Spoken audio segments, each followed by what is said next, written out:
तो हम लोग अभी नया चैप्टर स्टार्ट करते हैं। Okay, charge of GST second chapter.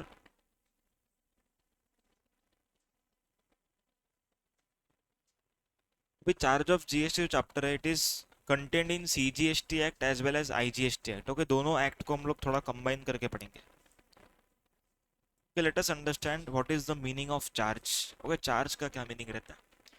अभी हर एक टैक्स लॉ में there is a provision for levy and collection. Okay, levy and collection का प्रोविजन ओके हर एक टैक्स लॉ में रहता है, लेवी एंड कलेक्शन। लेवी का मतलब होता है कि कौन सा गवर्नमेंट टैक्स चार्ज करने वाला है, मतलब कि सेंट्रल गवर्नमेंट लगाएगा या तो स्टेट गवर्नमेंट लगाएगा। एंड कलेक्शन मतलब कलेक्शन किसको करना है।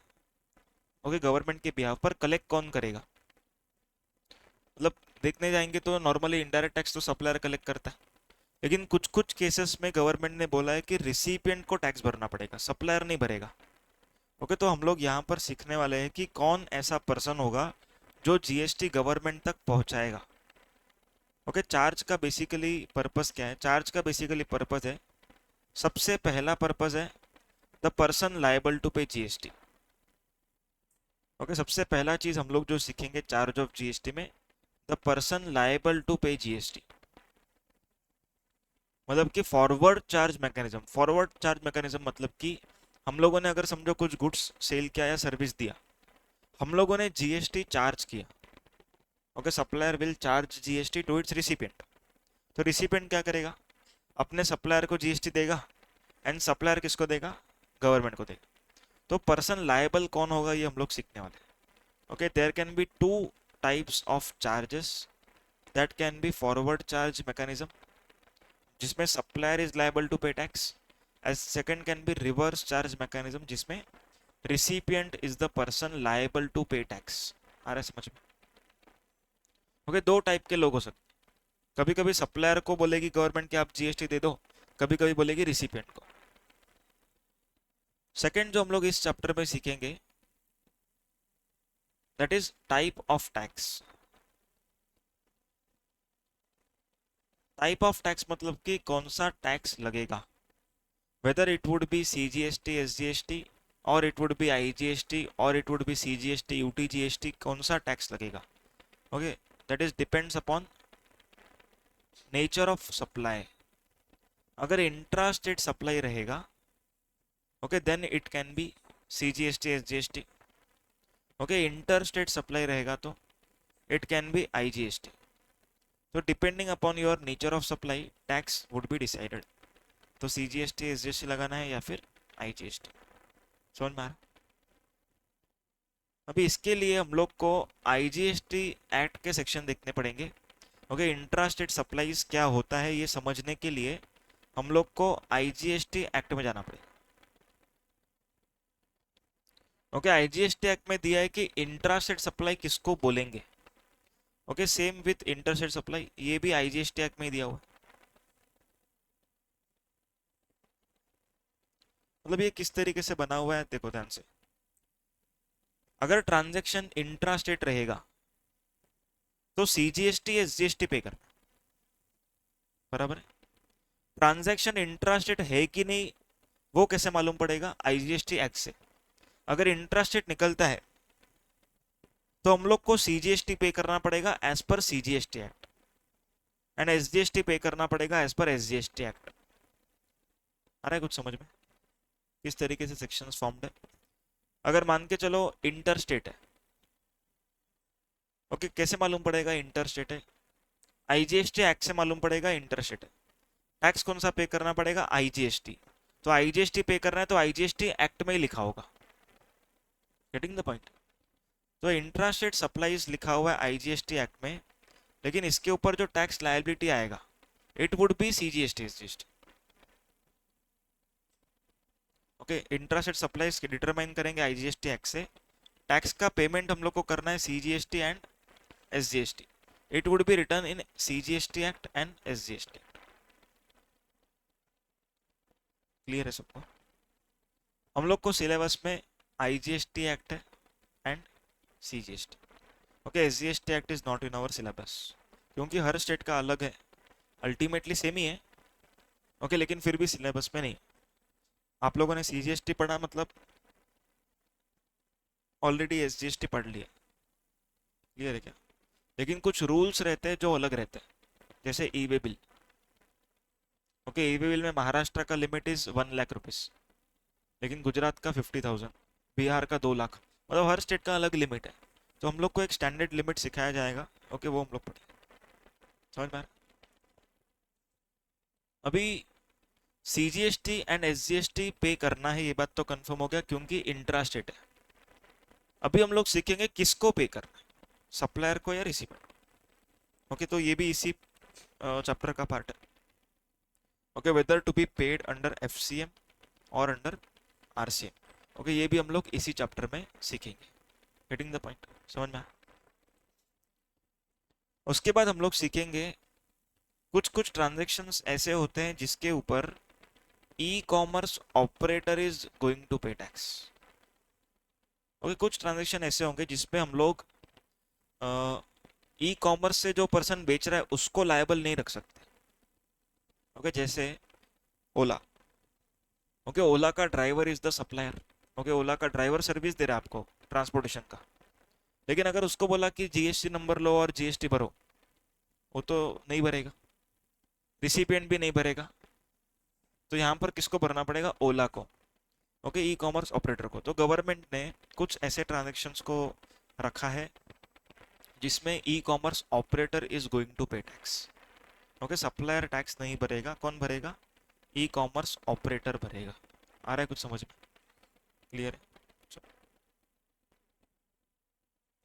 उसके बाद और एक सेक्शन है, सेक्शन नंबर 9 ऑफ आईजीएसटी है, जिसमें लिखा है कि अगर आप लोग टेरिटोरियल वाटर्स से बिजनेस करते हो, टेरिटोरियल वाटर्स मतलब पानी में। ओके, समझो आपका एक्सट्रैक्शन ऑफ ऑयल इसका बिजनेस है, तो आप लोगों ने ऑयल एक्सट्रैक्शन किया पानी से। ओके, ऑयल वेल और क्या बोलते हैं उसको, रिग्स वगैरह डाल के उसको आप इंडिया में लेके आओगे और फिर बेचोगे, तो आपको रजिस्ट्रेशन कहाँ पे लेना? क्योंकि पानी में तो कोई स्टेट नहीं है। ओके, तो पानी से जो नियरेस्ट बेस लाइन रहता है उस स्टेट में आपको नंबर लेना पड़ेगा। Okay, nearest base line to that particular place of business. Okay, आपका टेरिटोरियल वाटर्स में जिधर भी बिजनेस है उधर से नियरेस्ट अप्रोप्रिएट बेस लाइन के स्टेट में आपको क्या लेना है? रजिस्ट्रेशन लेना है। समझा पॉइंट? तो एक बार सेक्शंस यहाँ पर मैं लिख लेता हूँ, सेक्शन नंबर्स, फिर एक एक सेक्शन को डिस्कस करें। ओके, आईजीएसटी एक्ट के section number 7, section number 8 and section number 9, ये तीन डिस्कस करेंगे। Okay, section number 7 is for inter state supplies, मतलब कि कोई ट्रांजेक्शन को इंटर स्टेट कब बोलना है वो हम लोग सीखेंगे इस पर्टिकुलर सेक्शन। ओके, कोई भी ट्रांजेक्शन को इंट्रा स्टेट कब बोलना है ये हम लोग सीखेंगे सेक्शन नंबर 8 में, आईजीएसटी एक्ट का। ओके, कोई ट्रांजेक्शन टेरिटोरियल वाटर्स से हो रहा है तो हम लोग को कहाँ पे रजिस्ट्रेशन लेना है वो हम लोग सीखेंगे यहाँ पर। समझा? क्लियर? उसके बाद हम लोग चार्ज में आएंगे। चार्ज मतलब कि कौन सा टैक्स लगेगा। ओके, आईजीएसटी, अगर आईजीएसटी एक्ट का बात करेंगे तो आईजीएसटी एक्ट का charging section is section number 5 of IGST.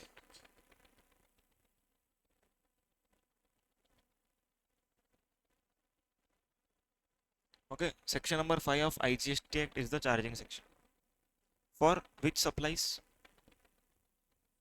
Inter state supplies. Intra state मतलब within the state. Okay, inter state supplies के लिए, ओके, इंटर स्टेट सप्लाईज के लिए मतलब एक स्टेट से दूसरा state. Okay, inter state supplies के लिए आईजीएसटी लगेगा, तो सेक्शन नंबर 5 पढ़ेंगे हम लोग डिटेल। उसके बाद हम लोग सीजीएसटी एक्ट पढ़ेंगे। ओके, सीजीएसटी एक्ट में एक ही सेक्शन पढ़ने वाले, that is section number 9। Okay, charging section. Okay, charging section हम लोग पूरा डिटेल में डिस्कस करेंगे। क्लियर है क्या? ये चार्जिंग सेक्शन किसका रहेगा? Charging section for which supplies? Okay, charging section for intra state supplies. Getting the point? समझ में आ रहा है क्या चैप्टर का आउटलाइन, क्या क्या सीखेंगे? अगर सेक्शन 7 से इंटर स्टेट सप्लाई मिला तो टैक्स भरेंगे सेक्शन 5 से। सेक्शन 8 से अगर इंट्रा स्टेट मिला तो टैक्स भरेंगे सेक्शन 9 से। समझ में आया? क्लियर हुआ क्या पॉइंट?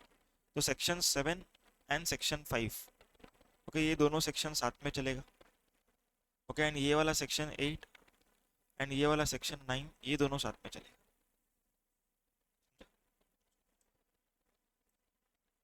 अभी हम लोग सेक्शन 9 स्टार्ट करते हैं। ओके, उसके अंदर इंट्रास्टेट सप्लाईज का पॉइंट आएगा, तब हम लोग सेक्शन नंबर 8 को ओपन करेंगे। समझा किसे पढ़ेंगे? ओके, यहाँ पर लिखा रहेगा, सेक्शन 9 में लिखा रहेगा CGST shall be payable on intrastate supplies.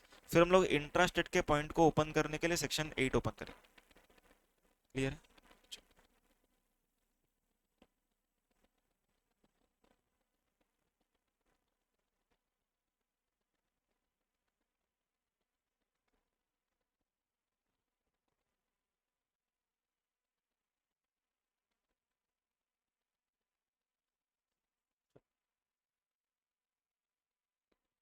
Let us start section number 9(1), CGST on intrastate supplies. Okay, अभी यहाँ पर लिखा हुआ है सेक्शन नंबर 9(1) में,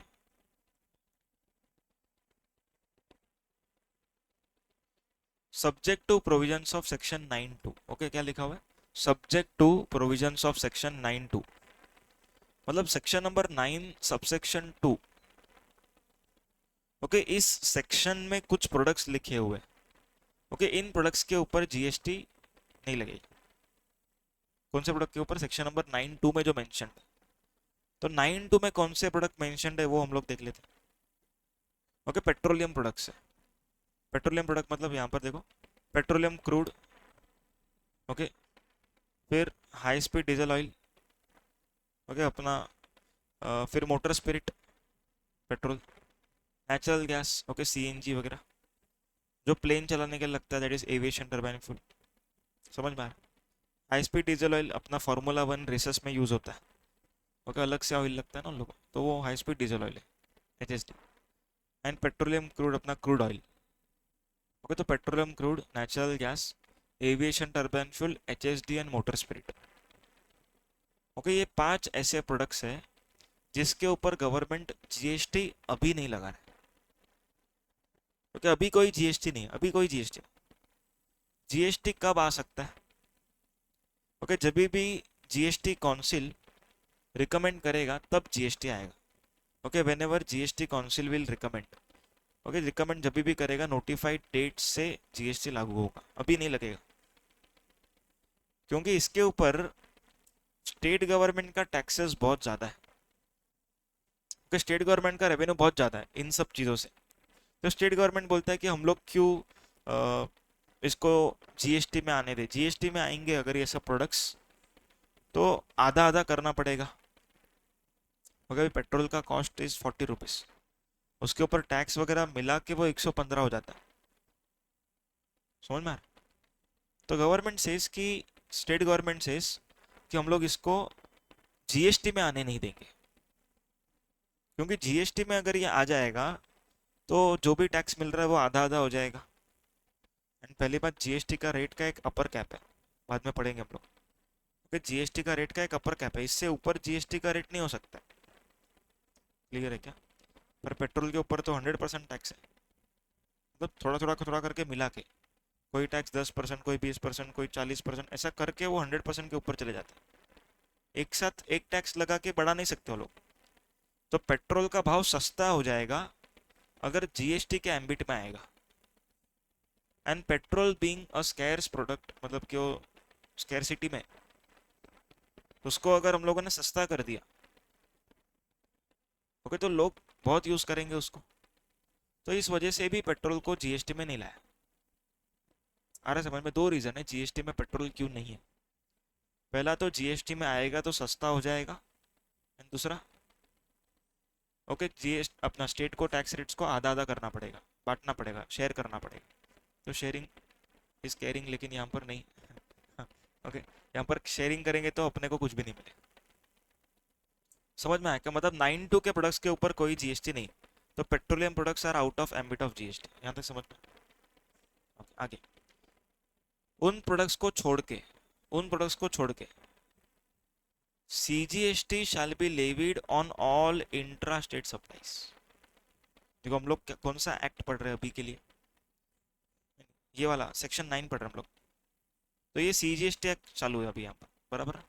ओके, सेक्शन 9 कौन सा एक्ट का है? ये CGST act. Okay, charging section है इंट्रा-स्टेट का। तो CGST एक्ट अगर हम लोग पढ़ रहे हैं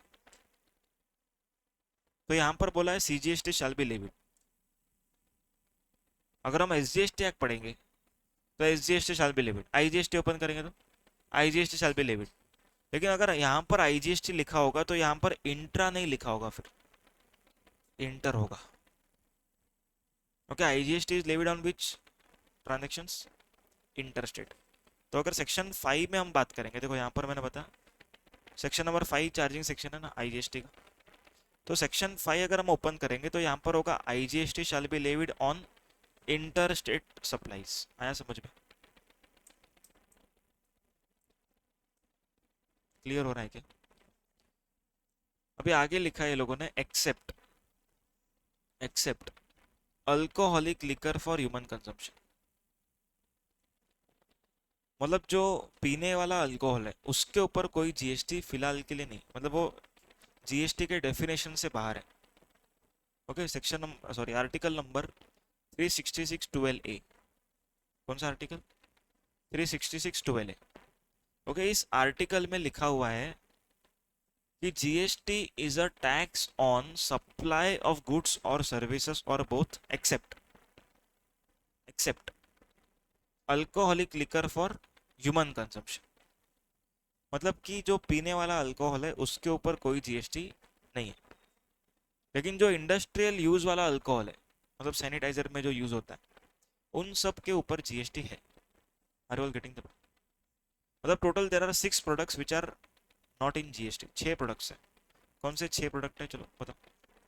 ओके, पहले तो ये 5 प्रोडक्ट्स है, पहले ये 5 प्रोडक्ट और एक alcoholic liquor for human, the petroleum crude, natural gas, aviation turbine fuel, HSD, motor spirit and alcoholic liquor for human consumption. समझ में आया? तो ये 6 प्रोडक्ट के ऊपर जीएसटी नहीं। अभी इन 6 प्रोडक्ट को छोड़ के इंट्रा स्टेट सप्लाईज के ऊपर क्या लगेगा? CGST। ओके, इन 6 प्रोडक्ट को छोड़ के इंट्रा स्टेट सप्लाईज के ऊपर क्या लगेगा? CGST। अभी CGST का जो रेट रहेगा, ओके एग्जाम्पल इट इज 9%, तो SGST का रेट कितना रहेगा? ओके, ये भी 9% रहेगा। ऐसे केस में IGST का रेट कितना रहेगा? 18%। मतलब IGST rate is sum total of CGST and SGST। अब ये जो रेट है, रेट, ओके ये रेट किसके ऊपर लगेगा? मतलब कुछ तो एक बेस रहेगा, उसके ऊपर ये रेट होगा, तो that base is called as value of supply. Okay, example आपको लेक्चर मिला 1 लाख में, तो 1 lakh is the base amount, उसके ऊपर हम लोग को क्या लगाना पड़ेगा? GST, that is rate of tax. Okay, तो 9% हम लोग को लगाना पड़ेगा on the value of supply, so it should be on the value of. Clear है क्या? अभी वैल्यूएशन का सेक्शन नंबर 15 है, वो जाने दो। एट सच रेट्स, मतलब जीएसटी का रेट जो रहेगा गवर्नमेंट स्पेसिफाई करेगा, लेकिन that rate should not exceed 20%। That rate should not exceed 20%। मतलब कि CGST एक्ट में लिखा है कि रेट शुड नॉट एक्सीड 20%, मतलब IGST में कितना लिखा रहेगा? 40%, SGST में 20%, टोटल GST 40%। मतलब कि कोई भी प्रोडक्ट पर GST का मैक्सिमम रेट कितना हो सकता है? 40% maximum rate total GST। And अगर क्वेश्चन में ऐसा आया कि what is the maximum rate of CGST, तो आंसर शुड बी 20%। आ रहा है समझ में? इसके आगे लिख लो, shall be payable by taxable person, shall be payable by taxable person. Okay, यहाँ पर लिखा हुआ है कि GST किसको पे करना है, who is the person liable to pay GST. Okay, GST किस किस को पे करना है, तो यहाँ पर क्या लिखते हैं लोग, टैक्सेबल पर्सन को जीएसटी भरना पड़ेगा। किसको? टैक्सेबल पर्सन को। अब हम लोग टैक्सेबल पर्सन को समझते कौन होता है।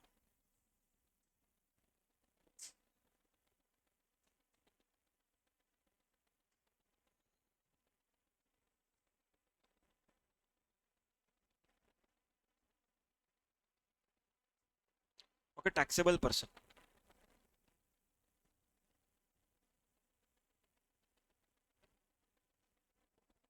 मान के चलो कि हम लोगों ने बिजनेस शुरू किया फ्रॉम 1 अप्रैल 2024।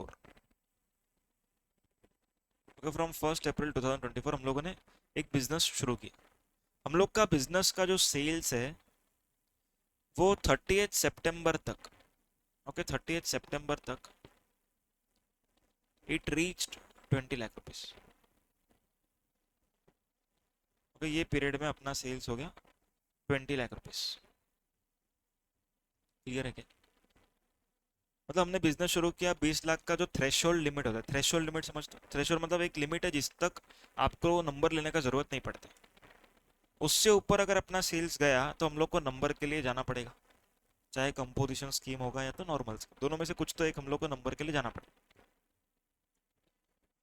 तो हम लोग का टर्नओवर अगर 30 सितंबर को 20 लाख क्रॉस हो चुका है तो अगले दिन से, that is from 1 October 2024,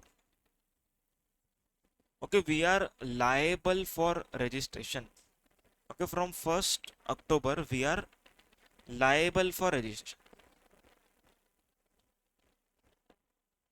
liable का मतलब क्या हुआ? हम लोग को नंबर लेने का टाइम आ चुका है अभी। ओके, मतलब जीएसटी भरने का टाइम है अभी आपका। तो अभी हम लोग को क्या करना पड़ेगा? अप्लाई करना पड़ेगा। अज्यूम करो कि 4 अक्टूबर को आप लोगों ने एप्लीकेशन दे दिया।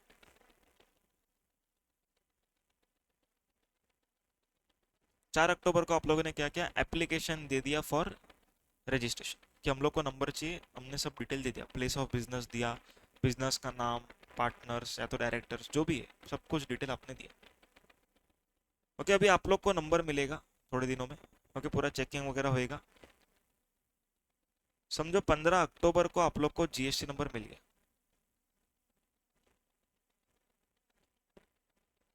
GST number obtained. कभी ध्यान से सुनना। 1 अक्टूबर को हम लोग लायबल हुए, बराबर है? 1 अक्टूबर से लायबल हुए। हम लोग को कैसे मालूम पड़ा लायबल हुए? टर्नओवर 20 लाख क्रॉस हुआ, थ्रेशोल्ड क्रॉस हुआ। Okay, this 20 lakhs can be 10 lakhs in some states, it can be 40 lakhs for some other kind of suppliers. Okay, वो हम लोग का डिस्कशन नहीं है अभी। हम लोग को खाली बेसिक क्या समझना है, 20 लाख का एक लिमिट है। तो 20 लाख के ऊपर टर्नओवर क्रॉस हुआ तो we are liable for registration, हम लोग को नंबर लेने का टाइम आया। हम लोगों ने नंबर के लिए अप्लाई कर दिया 4 अक्टूबर को, सब डॉक्यूमेंट जमा किया 3 दिन, एंड चौथे दिन पे हम लोगों ने अप्लाई किया। अभी हमको नंबर कब मिल गया? 15 तारीख को, 15 अक्टूबर को हमको नंबर मिल चुका। तो हम लोग को रजिस्ट्रेशन मिला है 15 अक्टूबर से, लेकिन हम लोग रजिस्टर्ड माने जाएंगे फ्रॉम 1 अक्टूबर इटसेल्फ। क्यों ऐसा? क्योंकि हम लोगों ने विद इन 30 डेज नंबर के लिए अप्लाई किया। Okay, there is a provision in GST, हम लोग आगे पढ़ेंगे, अभी थोड़ा डिस्कस कर रहे हैं खाली। गवर्नमेंट बोलता है कि अगर अगर आप लोगों ने 30 दिन के अंदर अंदर नंबर के लिए गए, okay with in 30 days from becoming liable, with in 30 days from becoming liable, अगर आप लोग जीएसटी नंबर ऑब्टेन करने के लिए एप्लीकेशन देते हो कितने दिन में? 30 दिन में। मतलब 1 अक्टूबर से 30 दिन के अंदर अगर आपने नंबर के लिए एप्लीकेशन दिया तो फिर आप लोग रजिस्टर्ड कब से माने जाओगे? जब भी लायबल हुए तब से। ओके, लायबल से हम लोग रजिस्टर माने। Okay, liable for registration. Okay, यहां से हम लोग क्या माने जाएंगे? रजिस्टर्ड माने जाएंगे। Okay, registered with effect from liable for registration. देखो, भले आपको नंबर कब मिला है? 15 को मिला। नंबर कब मिला?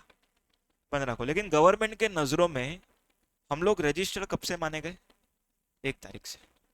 समझ में आ रहा है कुछ पॉइंट? इससे कुछ बेनिफिट होने वाला अपने को आगे जाके पढ़ेंगे, स्टॉक में बेनिफिट होएगा। अभी प्रॉब्लम ये है, हम लोग ने यहाँ पर अगर कुछ गुड्स बेचा, यहाँ पर कुछ गुड्स बेचा, यहाँ पर कुछ गुड्स बेचा, सबसे पहला प्रॉब्लम, क्या हम लोग को अपना क्लाइंट जीएसटी देगा कि नहीं देगा अगर हम लोगों ने रजिस्ट्रेशन मिलने के पहले उसको बेचा? वो नहीं देगा। वो क्या बोलेगा, नंबर तो नहीं आपके पास, हम क्यों आपको रजिस्ट्रेशन दे, सॉरी जीएसटी दे, आपके पास रजिस्ट्रेशन ही नहीं, हम लोग आपको जीएसटी क्यों देंगे? बराबर। तो यहाँ पर उस पर्सन ने हमको जीएसटी दिया नहीं, ओके, जीएसटी कलेक्टेड और not collected? Not collected, not collected. अभी बोलो जीएसटी पेएबल और not payable? Payable, GST is payable, ध्यान से सुनना, जीएसटी पेएबल तो है बट कलेक्ट नहीं कर पाए। अरे समझ में कुछ? पेएबल है, पेएबल है कैसे मालूम पड़ा? यस, वी आर लायबल ना, वी आर लायबल फ्रॉम 1 अक्टूबर। तो गवर्नमेंट क्या बोलता है, आपको जीएसटी 1 अक्टूबर से जो भी सेल हुआ है उस पर देना पड़ेगा, लेकिन रिसिपिएंट अपने को जीएसटी 15 अक्टूबर के बाद से ही देगा। तो पहले 14 दिनों का सेल पे जीएसटी पेएबल तो है बट कलेक्टिबल नहीं। आ रहा है समझ में? 1 अक्टूबर से जो हमने सेल किया उस पे जीएसटी हम लोगों को भरना है, बट हम क्लाइंट से ले नहीं पा रहे। क्यों नहीं ले पा रहे? नंबर नहीं है। तो ये प्रॉब्लम को सॉल्व करने के लिए गवर्नमेंट ने रिवाइज्ड टैक्स इनवॉइस का एक कंसेप्ट लाया, revise tax invoice. Revise tax invoice मतलब क्या?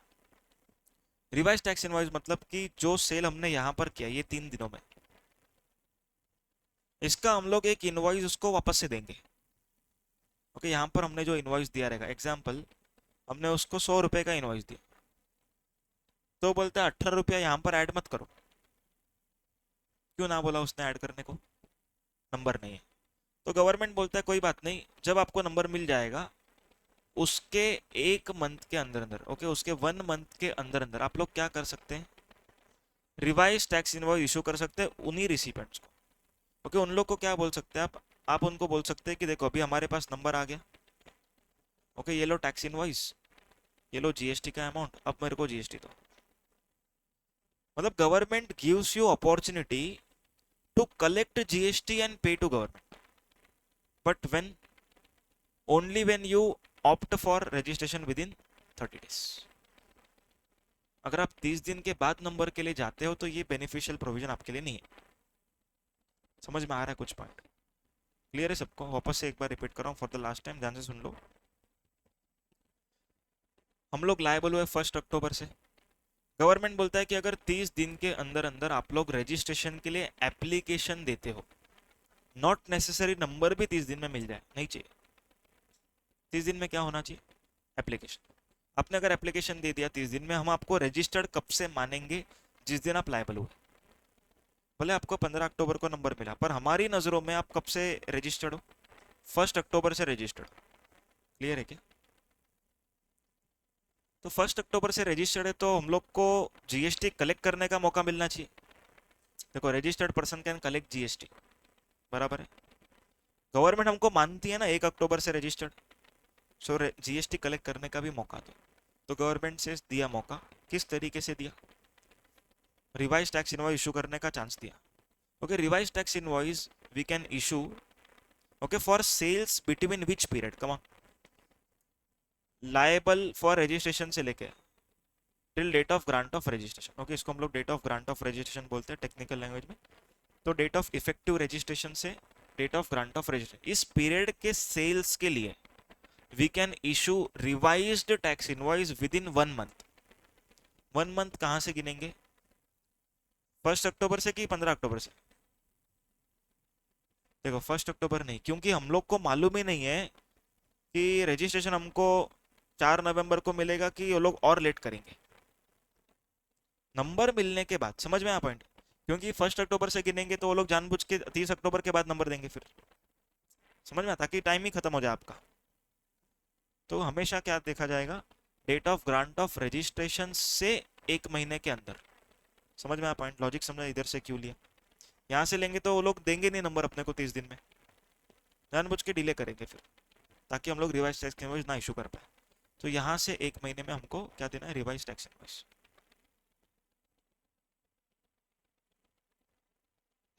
गेटिंग द पॉइंट, समझा सबको।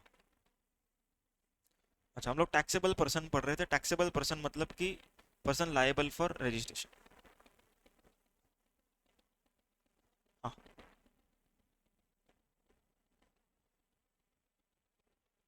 B2C रहेगा तो नहीं मिलेगा। B2B के केस में ही रिवाइज टैक्स इनवॉइस का मतलब बनता है। देखो, कंज्यूमर रहेगा तो भाग जाएगा वो। आज सेल क्या चला गया, जीएसटी तो भरना पड़ेगा अपने को रिवर्स कैलकुलेट करके। मतलब मैंने अगर आपको 100 रुपये में बेचा, तो 100 रुपये के अंदर जीएसटी इंक्लूडेड है ऐसा माना जाएगा और रिवर्स कैलकुलेट करके भरेंगे फिर। लेकिन अगर B2B वाला क्लाइंट है तो उसको आईटीसी मिल सकता है, तो वो हमसे क्या लेगा, जीएसटी वाला बिल लेगा, आईटीसी बिल मिलेगा। ठीक है? तो जो पर्सन लायबल है वो टैक्सेबल पर्सन है। ओके। अच्छा, यहाँ पर सेकंड ब्रांच भी कंप्लीट कर लेता हूँ। अगर हम लोगों ने आफ्टर 30 डेज नंबर लिया, ओके, तो यहाँ पर इफेक्टिव डेट होता है date of grant of registration. Date of grant of registration, ठीक है, समझ में आया यहाँ तक।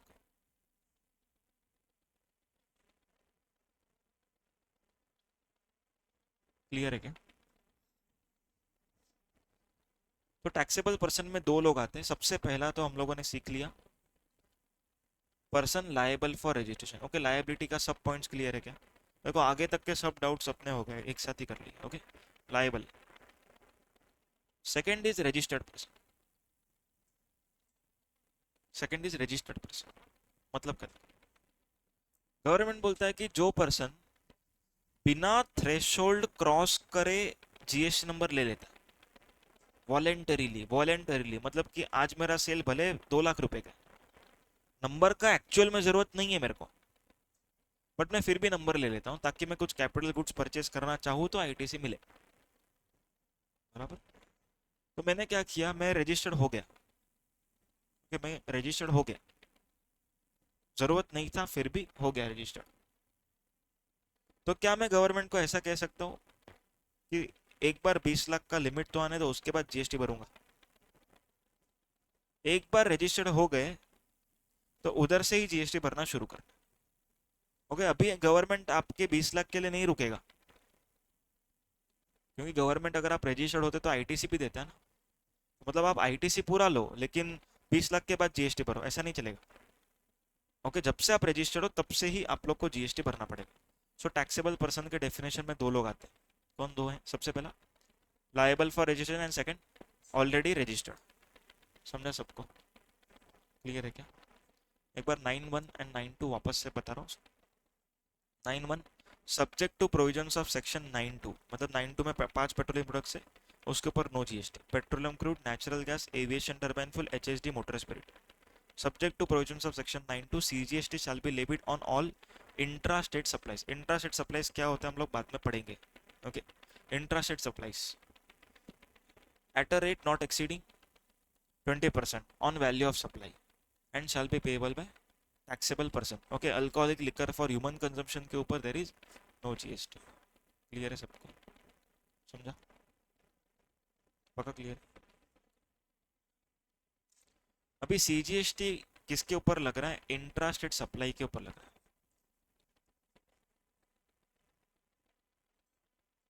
किसके ऊपर लगने वाला? Intra state supplies. अभी इंट्रा स्टेट सप्लाईज का मीनिंग हम लोग समझते हैं। ओके, बेसिक मीनिंग बता रहा हूँ, एक्ट वाला मीनिंग बाद में पढ़ेंगे। ओके, एक्ट वाला मीनिंग डिटेल में बाद में करेंगे। ओके, सिंपल मीनिंग है with in the state. Okay, लेकिन विद इन द स्टेट क्या होना चाहिए? Supplier recipient with in the state होना चाहिए या और दूसरा कोई element with in the state होना चाहिए? देखो, लेमन लैंग्वेज में तो हम बोल देते हैं with in the state, with in the state, लेकिन एक्चुअल में क्या विद इन द स्टेट होना चाहिए वो हम लोग अभी सीखे। समझ में आ रहा है क्या सीखे? तो गवर्नमेंट बोलता है location of supplier and place of supply. ध्यान से सुनना, very important point. Location of supplier and place of supply, these both should be in the same state. Okay, location of supplier मतलब वो कहाँ पर रजिस्टर्ड है, ओके, सप्लायर जिधर registered है वो उसका लोकेशन है। एंड प्लेस ऑफ सप्लाई के लिए एक सेपरेट चैप्टर है, ओके, सेपरेटली हम इसको पढ़ेंगे अलग से चैप्टर में, okay, separately to be studied. Okay, place of supply हम लोग अलग से पढ़ेंगे, प्लेस ऑफ सप्लाई जो भी आएगा, एग्जाम्पल महाराष्ट्र आया एंड सप्लायर भी महाराष्ट्र का है, तो कौन सा टैक्स लगेगा, CGST SGST। Okay, Maharashtra Maharashtra दोनों सेम रहेगा तो क्या लग जाएगा, CGST एंड SGST। यहाँ तक समझा, क्लियर है क्या? अभी गवर्नमेंट बोलता है कि कुछ कुछ ट्रांजेक्शन्स ऐसे होंगे जिसमें ये दोनों सेम रहेंगे, फिर भी IGST लगेगा, या तो फिर इंटरस्टेट माना जाएगा। अरे समझ में क्या बोला? देखो नॉर्मली क्या होना चाहिए, LOS POS दोनों सेम स्टेट होना चाहिए, तो क्या लगेगा, CGST, इंट्रा मानेंगे। लेकिन गवर्नमेंट सेज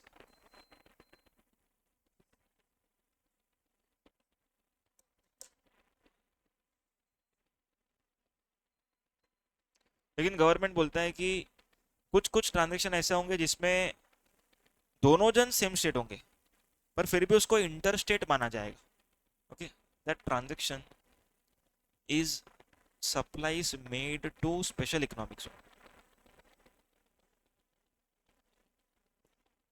ओके, समझो महाराष्ट्र में अंधेरी सिप्स, कैसी है अंधेरी सिप्स, समझो दादर से, क्योंकि हम लोगों ने अंधेरी सिप्स में कुछ गुड्स भेजे। ओके, अंधेरी सिप्स में कुछ गुड्स भेजे। ओके, इसको हम लोग इंटर स्टेट सप्लाई बोलेंगे। देखो टैक्स लगेगा नहीं क्योंकि ये जीरो रेटेड सप्लाई की कैटेगरी में आता है। ओके, इसके ऊपर GST तो नहीं आने वाला।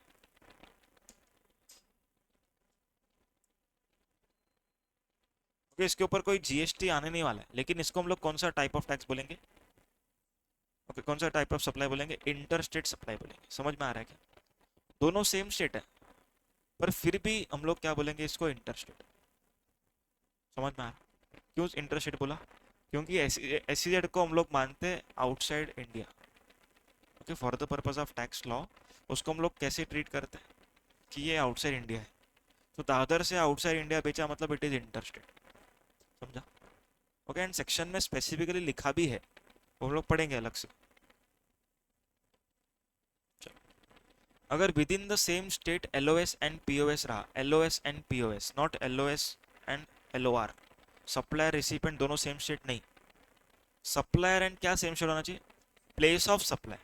ओके, मेजर मिस्टेक किधर होता है अपने से, LOS एंड LOR चेक करते हैं, LOS एंड POS चेक करना। लेकिन ऐसा हो सकता है कि POS इज LOR, ऐसा हो सकता है, लेकिन हमको तो POS ही चेक करना। ओके, बाद में POS अगर बोलता है कि LOR तो ठीक है, लेकिन हमको पहले ही LOR चेक नहीं करना है। ओके, लोकेशन ऑफ रिसिपेंट हमको पहले चेक नहीं करना है, हमको हमेशा प्लेस ऑफ सप्लाई पहले चेक करना। ओके,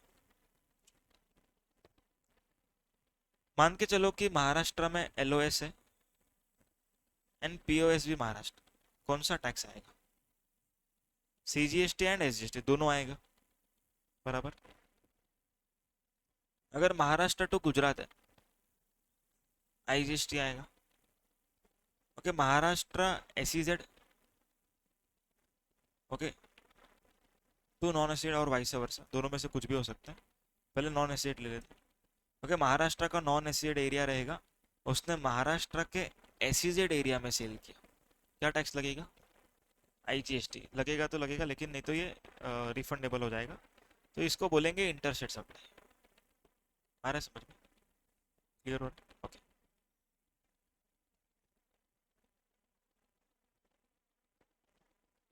लक्षद्वीप टू लक्षद्वीप, अभी ध्यान से सुनो, थोड़ा एक नया ट्रांजेक्शन ले रहा हूँ। ओके, अगर समझो यूनियन टेरिटरीज के अंदर ट्रांजेक्शन हुआ, कहाँ पर, यूनियन टेरिटरी, तो गवर्नमेंट बोलता है अगर सेम यूनियन टेरिटरी रहेगा तो CGST SGST के बजाय CGST UT GST आएगा, CGST and union territory GST। Clear है क्या? तो Lakshadweep, Lakshadweep it is union territory, तो यहाँ पर कौन सा टैक्स आएगा, CGST एंड UT GST। समझा पॉइंट? लेकिन there are three special union territories जिनके पास खुद का स्टेट असेंबली है, खुद का स्टेट लेजिस्लेचर। ओके, कौन सा 3 यूनियन टेरिटरीज है? सुन, ये खुद का सरकार है, खुद का सरकार। दिल्ली, पौंडीचेरी एंड जम्मू कश्मीर। ओके, 3 ऐसा यूनियन टेरिटरीज है जिनका खुद का सरकार है। तो यहाँ पर गवर्नमेंट से दिल्ली, पौंडीचेरी, जम्मू कश्मीर, ये 3 यूनियन टेरिटरीज के अंदर ट्रांजैक्शन हुआ तो भी सीजीएसटी यूटीजीएसटी नहीं लगेगा, सीजीएसटी एसजीएसटी लगेगा। क्लियर है सबको? मतलब कोई पर्सन अगर दिल्ली वाला दिल्ली में बेचता है तो उसको क्या चार्ज करना पड़ेगा? CGST and SGST. सबको क्लियर है क्या? अगर दिल्ली से पौंडीचेरी भेजा तो सीजीएसटी, एसजीएसटी की सीजीएसटी, यूटीजीएसटी, आईजीएसटी। समझ में आ रहा है क्या? देखो ये दोनों यूनियन टेरिटरी लेकिन सेम थोड़ी है, अलग है ना। अलग है तो फिर आईजीएसटी आएगा। Getting the point? समझ में आ रहा है सबको? वापस से रिपीट करता हूँ, सेम स्टेट रहेगा then it is CGST SGST. Same union territory रहेगा, it is CGST UTGST. Same state रहेगा लेकिन नॉन एसईजेड एंड एसईजेड रहेगा तो इंटर स्टेट।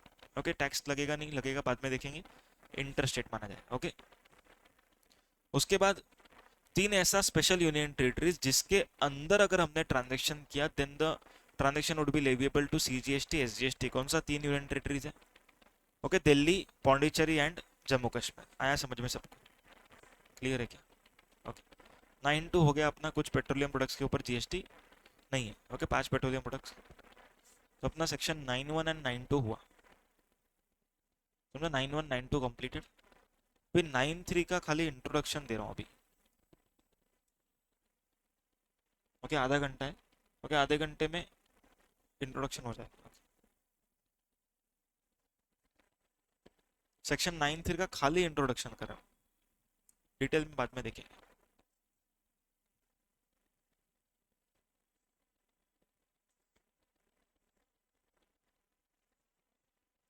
देखो इंट्रोडक्शन इंपॉर्टेंट है क्योंकि हम लोग यहाँ पर लॉजिक समझने वाले हैं कि आरसीएम क्यों लगता है, what is the reason of RCM, ये सब हम लोग समझेंगे।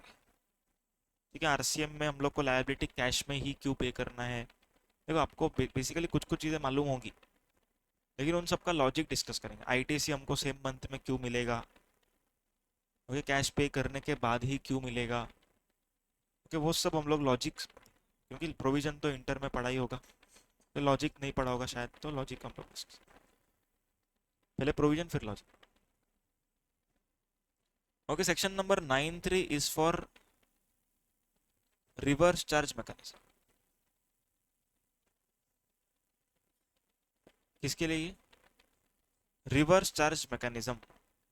रिवर्स चार्ज का बेसिक मीनिंग क्या होता है कि नॉर्मली जीएसटी सप्लायर पे करता है लेकिन कुछ कुछ केसेस में, कुछ कुछ केसेस में जो गवर्नमेंट हमको बताएगा, ओके, हम लोग को डिसाइड नहीं करना है कि आरसीएम में हम भर देते हैं, सप्लायर तो नहीं भर रहा है चलो हम भर, ऐसा नहीं। ओके, गवर्नमेंट ने बोला है कि जो केसेस में बोला गया है उन्हीं केसेस में आरसीएम है। ओके, आरसीएम का मतलब सब, ओके, ए करके सप्लायर है, उसने बी करके रिसिपेंट को एक गुड्स, कुछ गुड्स या फिर सर्विस दिया। तो नॉर्मली क्या होता है, बी ए को, ओके, जीएसटी पे करता है 10,000 प्लस 1800, इस तरीके से बी ने पे किया। ओके, ए जो है वो गवर्नमेंट को 1800 देता है। This charge is called as forward charge. Okay, ये फॉरवर्ड चार्ज है। क्या है ये? Forward charge. अब बात करते हैं आरसीएम का ट्रांजेक्शन कैसा दिखता है। ओके, ए करके एक सप्लायर होगा, ओके, ए करके एक सप्लायर है, उसने बी करके रिसिपेंट को सर्विस दी। सप्लायर कितना चार्ज करेगा यहाँ पर? सिर्फ 10,000 ही चार्ज करेगा। ओके, 1800 गवर्नमेंट ने उसको ना बोला है चार्ज करने। गवर्नमेंट बोलता है कि जो रिसिपिएंट है, okay, let him pay directly to me. Okay, B जो है रिसिपिएंट है, बी डायरेक्टली गवर्नमेंट को कितना रुपए दे देगा? 1800 रुपए देगा। समझा पॉइंट? समझा? इसको बोलते हैं रिवर्स चार्ज। नॉर्मल चार्ज का उल्टा is called as reverse charge. Normal charge में सप्लायर भरता है, रिवर्स चार्ज में रिसिपेंट भरता है। तो एफसीएम का जो टैक्स लायबिलिटी है कब अराइज होता है? हम लोग सेल करते तब अराइज होएगा कि हम लोग जब परचेस कर रहे तब? लायबिलिटी, लायबिलिटी सेल कर रहे तब, क्योंकि अगर हम लोग सेल कर रहे तो हमको जीएसटी मिलेगा, हमको भरना। Okay, FCM. ओके, आरसीएम में हम लोग का लायबिलिटी कब अराइज होएगा? परचेस पर। Very important. ओके, हम लोग का लायबिलिटी आरसीएम में कब अराइज होने वाला है? परचेस करने पर अराइज होएगा। आ रहा है कुछ समझ में? क्लियर है यहाँ तक? अब आरसीएम कौन से ट्रांजेक्शन में लगेगा वो हम लोग खाली एक ओवरव्यू ले रहे हैं। कुछ इंपॉर्टेंट पॉइंट्स है आरसीएम से related. Okay, 3 important point study करेंगे विथ लॉजिक। सबसे पहला पॉइंट, आरसीएम में कोई ट्रांजेक्शन को टैक्स लगने के लिए 3 चीजों का होना जरूरी है।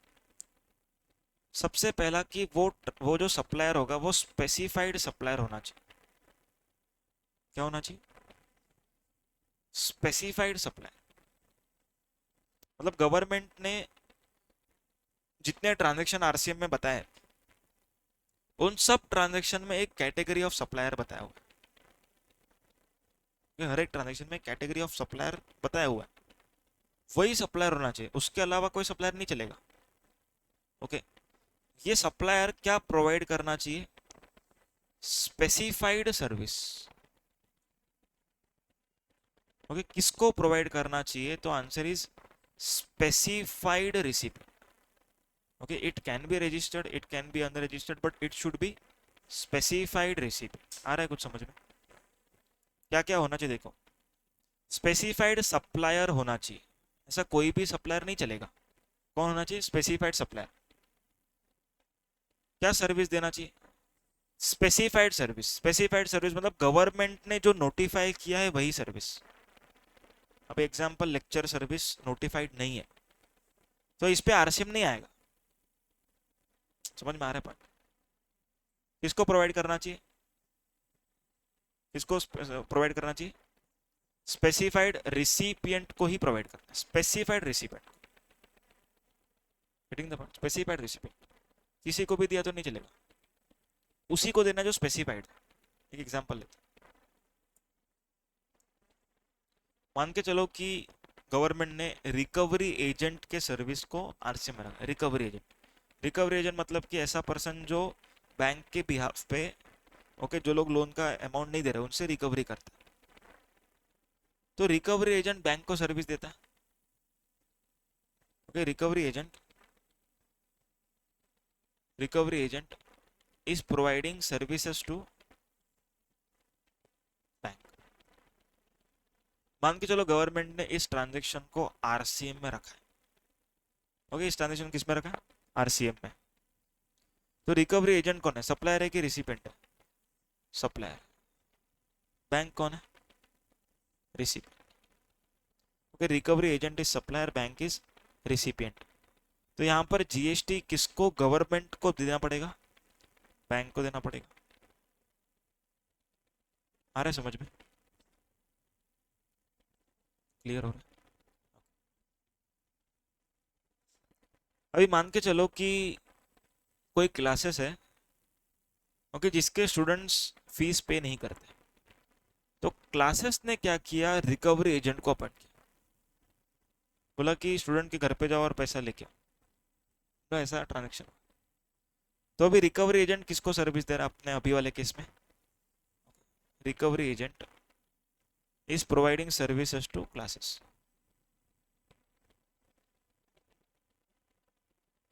पर गवर्नमेंट ने नोटिफाई किस चीज को किया था? बैंक को नोटिफाई किया गवर्नमेंट ने, क्लासेस को तो नोटिफाई नहीं किया। तो यहाँ पर स्पेसिफाइड सप्लायर तो है दोनों केस में, स्पेसिफाइड सर्विस भी दोनों केस में है, पर स्पेसिफाइड रिसिपेंट खाली बैंक के केस में। यहाँ पर स्पेसिफाइड रिसिपेंट है क्या? नहीं। तो यहाँ पर आरसीएम नहीं आएगा। समझ में आ रहा है पॉइंट? आरसीएम नहीं आएगा। आरसीएम आने के लिए क्या चाहिए था अपने को? तीनों चीजें एक साथ सेटिस्फाई चाहिए था, स्पेसिफाइड सप्लायर, उसका सर्विस एंड स्पेसिफाइड रिसिपेंट। लेकिन एक भी अगर पॉइंट मिस आउट हो जाता है तो हम लोग को आरसीएम से बाहर आना है, या तो एफसीएम लगेगा या तो एग्जाम रहेगा। क्लियर है सबको? पहला पॉइंट समझा। Second important point,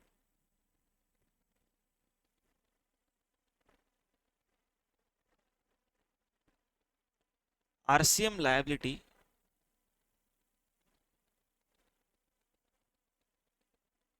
shall be paid in cash।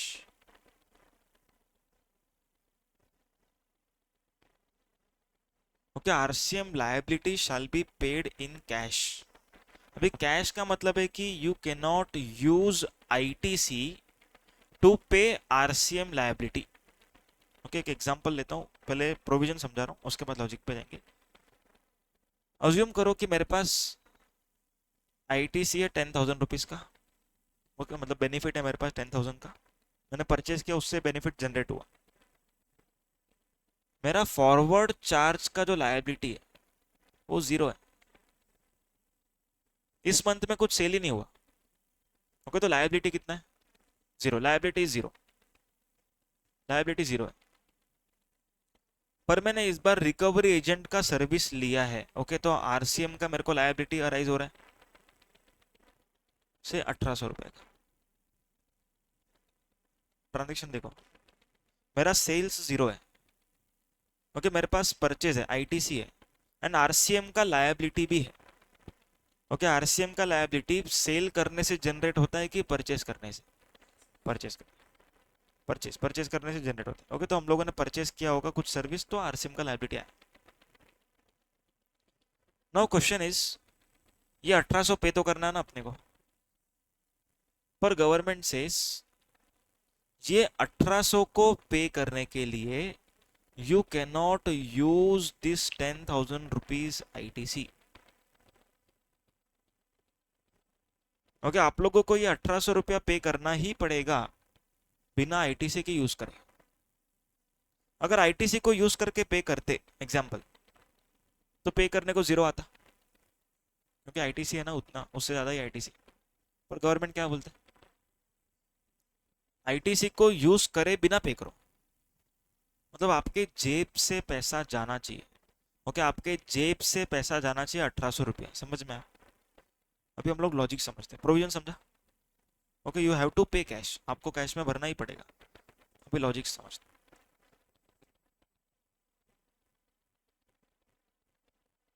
Okay, ए ने बी को सेल किया कुछ चीज, सर्विस सेल किया, समझो 10,000 प्लस 1,800,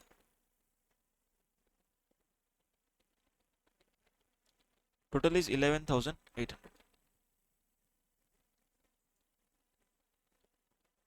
अभी ये जो रिसिपिएंट है बी, बी फॉरवर्ड चार्ज का ट्रांजेक्शन है पहली बात तो, देख रहा है एफसीएम का ट्रांजेक्शन। बी ने ए को कितना रुपया दिया? चलो एवरीवन, कितना रुपया दिया? 11,800 रुपीज दे दिया, बरोबर है। अभी आरसीएम का ट्रांजेक्शन में जाते हैं। ओके, सेम ट्रांजेक्शन, थोड़ा आरसीएम। ओके, ए ने बी को सेल किया। ओके, ए कितना चार्ज करेगा? 10,000 ही चार्ज करेगा। बी ए को कितना रुपया देगा? 10,000 देने वाला। फिर गवर्नमेंट क्या बोलता है, फॉरवर्ड चार्ज के केस में बी के जेब से कितना रुपया गया? बी के जेब से 11,800। तो आरसीएम के ट्रांजैक्शन में भी उसके जेब से 11,800 जाना चाहिए। जेब से, जेब से, समझ में आ रहा? मतलब इस केस में अगर 11,800 गया है आपके जेब से, तो यहां पर भी 11,800 ही जाना चाहिए। ओके, 10 तो जा रहा है, इसमें तो कोई प्रॉब्लम नहीं, और 1,800 आपको जाना चाहिए, आपके जेब से जाना चाहिए। मतलब कि आप लोग को आईटीसी नहीं मिलेगा तभी तो जेब से जाएगा, आईटीसी मिलता जेब से नहीं जाता। तो यहाँ पर आपको 1,800 रुपया कैश में देना पड़ेगा। आया पॉइंट समझ में? टू गवर्नमेंट, लॉजिक समझा? दोनों का दोनों ट्रांजेक्शन्स आपका एट पार चलना चाहिए, एफसीएम भी आरसीएम भी। तो एफसीएम में अपना आउटफ्लो कितना था? 11,800। आउटफ्लो कितना था? 11,800। तो आरसीएम में भी आउटफ्लो कितना होना चाहिए? 11,800, लेकिन थोड़ा वे अलग रहेगा। इसमें 10,000 का outflow would be to supplier, okay, and 1800 का outflow would be to government. मतलब जेब से जाना चाहिए। क्यों जेब से गया इधर? क्योंकि वहां पर भी तो जेब से जाने ही वाला है। तो गवर्नमेंट से दोनों जगह पे हमको एकदम सेम रखना है, एट पार रखना है। इस वजह से आपको आरसीएम का लायबिलिटी कैसे पे करना है? कैश में। क्लियर है क्या? अभी प्रोविजन के थ्रू गवर्नमेंट कैसे ये चीज को बोलता है वो सुनो। देखो ये तो हमने लॉजिक में बोला। अभी प्रोविजन में कहाँ पे बोलता है देखो। एक डेफिनेशन है आउटपुट टैक्स का। किसका डेफिनेशन है? आउटपुट टैक्स का। लिखा हुआ है output tax can be paid through ITC. क्या लिखा है देखो। Output tax can be paid through ITC. Output tax, output tax का मतलब,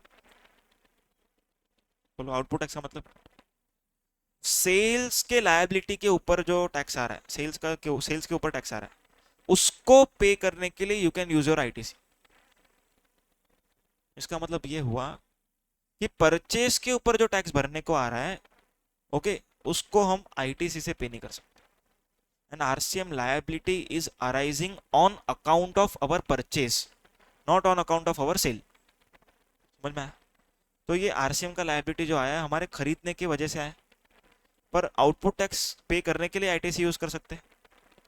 मतलब आरसीएम के लायबिलिटी को पे करने के लिए आईटीसी यूज नहीं कर सकते। सबको समझा क्या? लॉजिक भी समझा, सेक्शन भी समझा? पक्का? अभी हम लोगों ने गवर्नमेंट को पूछा कि सर आप लोग तो यहाँ देखो, यहाँ पर 1800 मांग लिया आपने हमसे, लेकिन यहाँ पर अगर मांगा होता, समझो एफसीएम में मांगा हमसे, सप्लायर ने मांगा, तो हम लोग को तो आईटीसी मिल रहा है। देखो देखो यहाँ पर अगर बी ने 1800 ए को दिया, तो बी तो बेनिफिट लेने वाला है ना। तो गवर्नमेंट को बोला गया कि आरसीएम में पे होएगा तो बेनिफिट किधर है? तो गवर्नमेंट ने बोला इधर भी आईटीसी देंगे। समझा? देखो बी को आईटीसी मिल रहा है ना, कब आईटीसी मिल रहा है? जब वो ए को दे रहा है 1800, तो तब वो बेनिफिट लेने वाला है। तो गवर्नमेंट बोलता है आरसीएम के केस में भी आप बेनिफिट उठाओ, आरसीएम के केस में भी आप बेनिफिट उठाओ, लेकिन कब बेनिफिट ले सकते हैं? जब आप लोग पे करोगे तब आईटीसी मिलेगा, फिर आप इसको आउटपुट टैक्स के सामने यूज कर सकते हो। ओके, लेकिन कब आईटीसी मिलेगा? पे करोगे तब। पहले पे करो, पहले पे करो, पे करने के बाद आईटीसी लो। आया है पॉइंट समझ में? पे करो उसके बाद आईटीसी लो। पे क्यों करो? क्योंकि आउटफ्लो सेम होना चाहिए, हमने अभी भी डिस्कस किया थोड़ी देर पहले।